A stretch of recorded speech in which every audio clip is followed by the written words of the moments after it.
What is going on YouTube? It is Centrox J bringing you guys a deck profile for the Link format of 2017. My first official deck besides the 3x Link Strike structure decks that you guys may have seen. This is my Kozmo Zoo deck profile. It's a deck that I've been playing for not very long, but I really enjoy it. I don't play the Zoo engine in the same way that everybody else does. I just want to say that right away. So if you guys... because I know I'm probably going to get so much hate comments for the cards that I play. So if you guys want to see more deck lists, I've got so many ready to go. I spent the whole summer working on, Monarchs, Shiranui, and I'm working on Felgrand. And then I also have a Magician Girl deck list ready to showcase you guys. So if you guys want to see those lists, please leave a like, subscribe, leave a comment down below of deck lists you want to see, and I will do my best to bring you those lists. So without further ado, we're going to dive right into the profile. Starting with our Kozmo engine, we play the 1 Kozmo Dark Destroyer.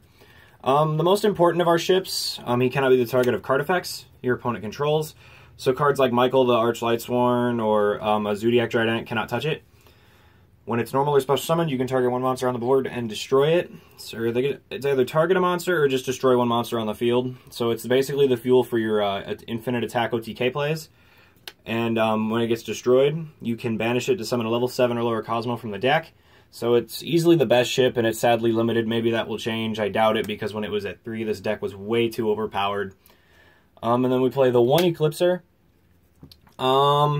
It cannot be the target of opponent card effects, so again, Michael and Trident can't touch it. You can banish Kozmo monsters from your graveyard to negate the activation of traps and destroy them. So basically this is your Mirror Force protection, your Bottomless protection, your Torrential Tribute protection. And then if it gets destroyed, you can banish it to add a level 8 or lower Kozmo monster from your deck to your hand. It doesn't special summon, which is the reason I only play 1. If it's special summoned, I try to bump it up to 2. And in regular Kozmo builds, you guys can play 2 if you like.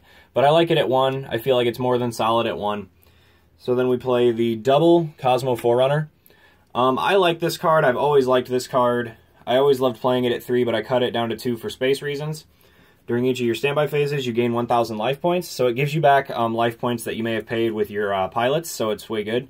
It also cannot be targeted by card effects that your opponent controls, so Michael and Trident can't touch it. And then if it gets destroyed, you can banish it to summon a level 6 or lower Kozmo from the deck. And then next I play the triple Kozmo Sliprider. I love this card at 3. I think it's absolutely great at 3. There's no reason to play anything less in this build. Because this card is basically your solemn strike insurance. Because when it's normal or special summoned, you can target one spell or trap card on the board and destroy it. And if you target their strikes, they have to either activate it to negate its effect, or they lose the strike. So it's strike insurance, it's back row protection, and it's a way to destroy scales. So it's way too good. And then if it gets destroyed, you can banish it to summon a level 4 or lower Kozmo from the deck. So its summon effect isn't as good as the other ships, but it is your solemn strike insurance. So you guys have to play it at 3 or 2. Playing it at 1, in my opinion, is not a good idea. I just can't see it at 1. I think it's 2 or 3 because the card's way too good. And to round off our ships, we play the 1 Landwalker. I like this card. I played it at 2 in my Kozmo Kaiju deck profile, which is on somewhere down on my page. But if a Kozmo card you control will be destroyed, you can activate his effect to destroy a different one instead. So if they would pop your town and you don't want to lose town, you can activate this card's effect to destroy itself and bring out, Sliprider, get rid of back row. And then if it gets destroyed, you can banish it to summon a level 5 or lower Kozmo from the deck, so it's an instant access to your Slipriders along with any other of your ships besides the Sliprider itself. And then you also have access to this, the 1 Kozmo Dark Lady to start our pilots. You guys could definitely play this card at 2. It's very good. I really recommend playing it at 2, but I had to cut it down to 1 for space reasons. You can banish it to summon a level 5 or higher, or a level 6 or higher Kozmo from your hand. I don't like its summon effect. That's why it's down to 1. That's another reason, really. And then once per turn, during each player's turn, you can pay 1,000 life points to negate a monster effect. So it's a pretty good. It's a putting a negate on the board in this game is just very, very good. Ugh.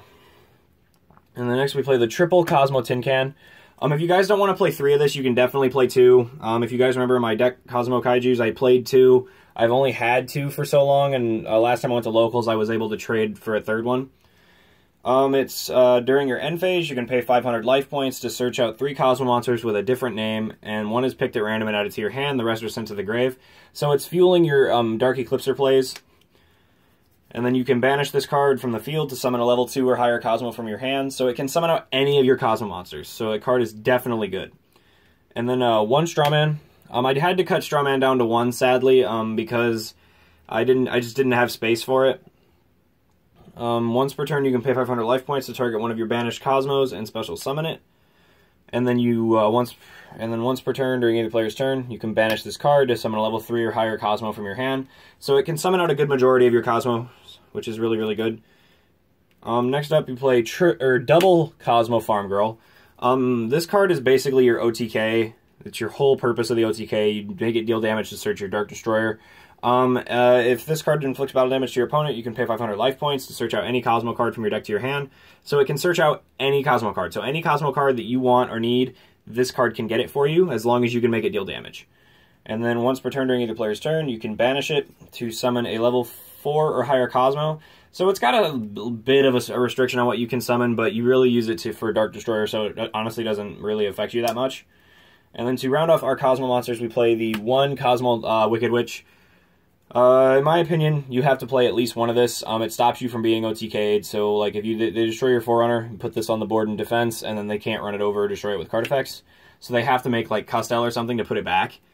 So it's really good to make your opponent use up their extra deck zone.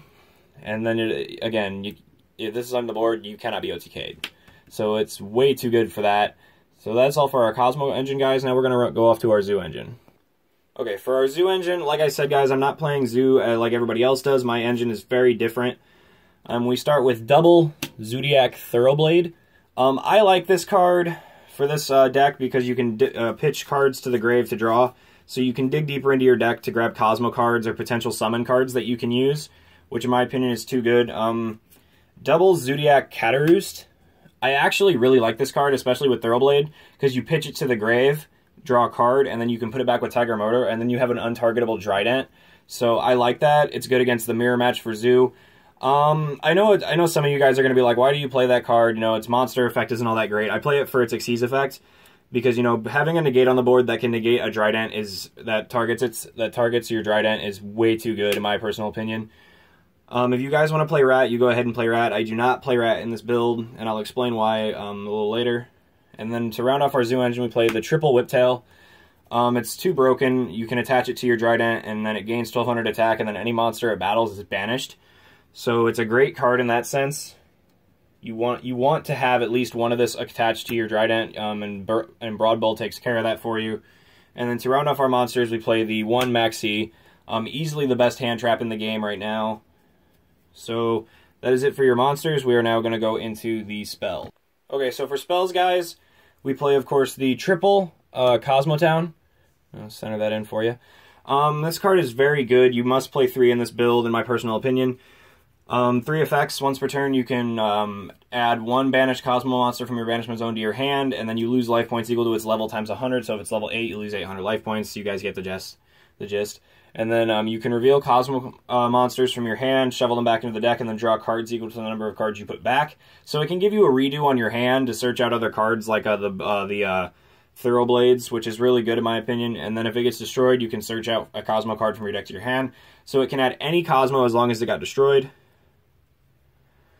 Whew, sorry guys, I'm kind of tired. So it's very good for this build. And then of course we play the triple Fire Formation Tenki. It searches out all of your Zoo cards. It's way too good. I would play Barrage if I had it. If you guys have Barrage, definitely feel the need to play it in here. It's a very good card, and then you don't have to use Tenki and waste your normal summon. So you can special summon a Zoo, and then still have a normal summon for your Cosmo Tin Cans, or whatever pilot you have in your hand. And then, of course, we play the Double Dark Hole for your board wipe. I don't play Raigeki in here because I only have one, and it's sitting in my Shiranui deck, and I don't like really teching it in between every deck I play. I'm going to try to get more Raigekis in the near future, but for now, this is what I have. And then for our summon cards, we play one Itelli. This is what you want to see when you draw with Thoroughblade most of the time, because then you can activate it to put Tin Can directly out on the board. So that way, you know, you can get a search off on your first turn. You don't have to wait the next turn to use a normal summon.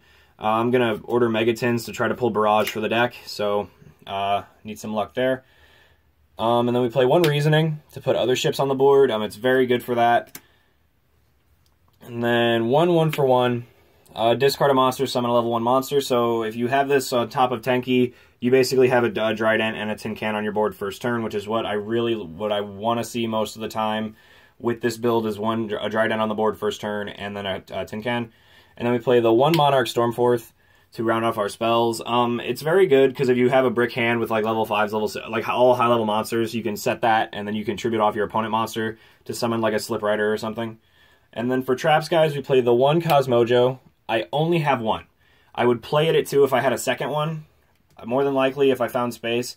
But now 1 works for me. I actually really like it that way. That way, you know, if you open with it, it's good. And then if you draw it later and you have a Kozmo monster on the board, it's a pretty good way to make sure that you can banish monsters from your opponent's board. It's good against the Lightsworn deck with like Minerva. So like if you destroy one of your ships to banish Minerva, it doesn't get its effect off. And then we play the Double Call of the Haunted. This card is really good alongside Tin Can because you can revive whatever monster you dump. And then on your opponent's turn, if they activate like Twin Twister, you can chain this to activate it, to summon the monster. And then when it gets destroyed, it destroys your Kozmo monster, and then you get your Kozmo monster's effect. So like if you have Forerunner in the grave, you can activate this, summon that monster to the field, and then when it gets destroyed, you destroy your Forerunner and put a Dark Lady out on your opponent's turn, which is way good. And then 1 Storming. Good against Mirror Match. I would play regular Mirror Force, except for, you know, if you're playing against another Kozmo deck, that card is not going to be good. Because they can just summon out more monsters and gain more attacks. And then to round off our traps, we play the 1 Solemn Warning. I can't really tell you guys why that card is good. It negates summons or any spell or trap effect that would summon a monster, which is really, really good. So that is all for the main deck. I'm going to go off to the extra deck. Okay, guys, so for your extra deck, I want to play 1 Zodiac Trident. Targets face-up cards on the board and destroys them, so it's good against any deck. It's a good way to stop your opponent's combos. 1 Broad Bull. It searches off searches off zoo monsters for your deck to your hand, so it adds Whiptail. 1 Tiger Moto. So whatever card you ditch with Thoroughblade, you can put back. So if you ditch Cataroost, you can go into Tiger Roost and put it back, or Tiger Moto. You can detach to add it back, which is really, really good. 1 Borbo and 1 Hammer Kong. These are basically there for your extra overlays. In my personal, like, it gives you more overlay units for your Trident, which is what you're after with this build. And then we play the Cyber Dragon Nova and the Infinity. Negate, put a negate on the board. 1 Castel. Nobody ever expects me to play Castel. Whenever I overlay, they think it's Infinity, and then I make Castel and it throws them off, which is really, really good. You can bounce monsters back, ending your opponent's turn. And then I play the 1 Utopia Lightning and the 1 Utopia. You can still make rank 4s in this deck, even though that's not the purpose, is to tag out 2 rank 4s on turn 1. You can still make more rank 4s in the deck, so it's pretty good. 1 Castel and 1 Abyss Dweller. 1 Levier the Sea Dragon.